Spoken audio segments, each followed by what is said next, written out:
Kerajaan Pakatan Harapan semata-mata, bukan isu Kerajaan Barisan Nasional semata-mata, tetapi isu ini ialah isu yang melibatkan kedaulatan dan juga keselamatan negara.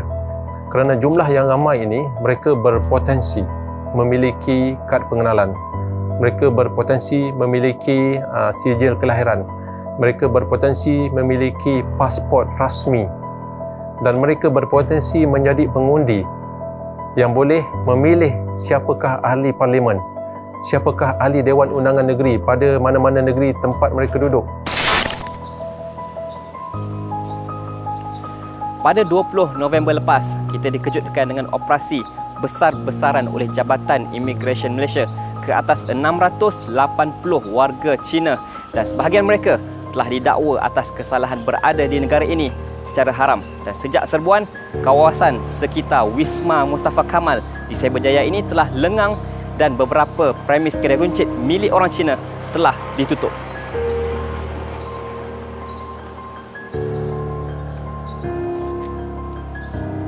2-3 bulan sebelum ni memang kawasan ni memang dibanjiri oleh warga daripada China lah. So jadi kita pun agak terkejut dengan kehadiran mereka yang terlalu ramai ni, dan seolah-olah macam kawasan ni dah jadi macam satu kawasan penempatan dari negara China pula.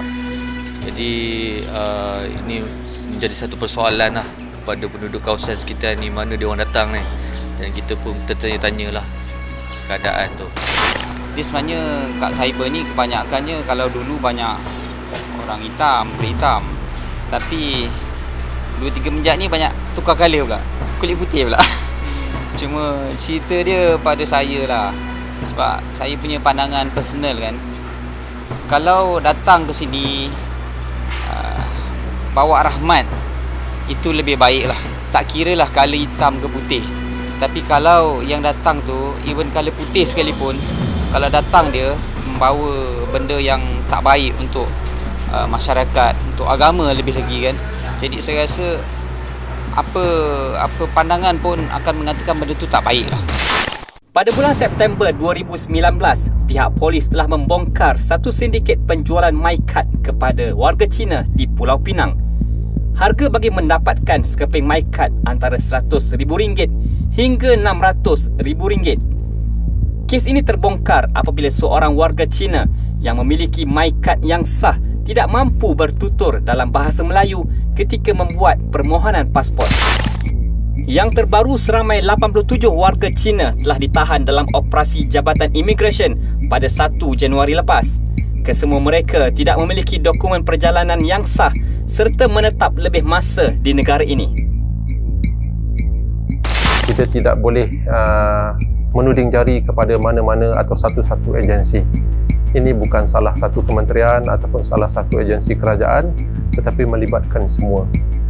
Saya menyarankan agar pihak kerajaan, terutamanya melalui agensi di bawah Kementerian Dalam Negeri, untuk menangani isu ini dengan penuh serius dan tegas.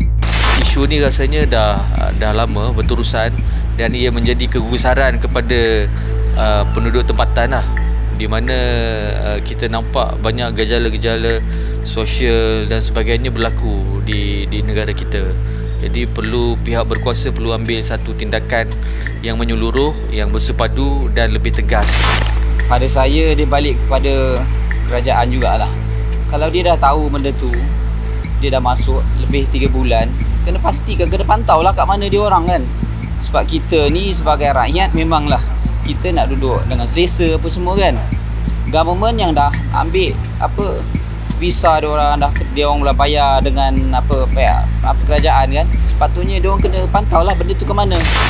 Selain pihak berkuasa, majikan dan universiti juga perlu memberi kerjasama menyalurkan maklumat jika terdapat pekerja dan pelajar mereka yang tidak memiliki dokumen perjalanan yang sah atau tidak kembali ke negara asal setelah tamat tempoh.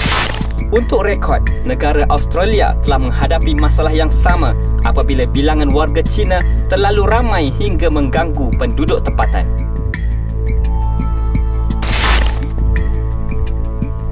Manusia hanya akan menghargai sesuatu yang bernilai setelah ia tiada. Begitu juga dengan kedaulatan negara. Jangan sampai negara ini terlepas ke tangan pihak asing, barulah kita menyesal Dan ketika itu, tangisan air mata darah sudah tidak lagi berguna.